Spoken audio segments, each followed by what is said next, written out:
This video demonstrates how to insert Active Directory profile photo in the template using Sigsync Signature editor. Select the table cell.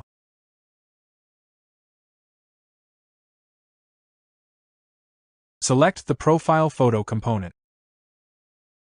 Click Apply button. Preview the changes. Insert static profile photo. Select the table cell. Select the Insert Image component. Select Image from local drive.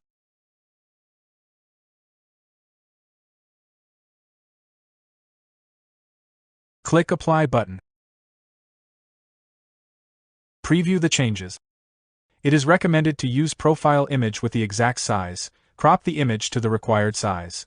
That's if the original image is larger than the display, then email clients may not display it appropriately. Thank you.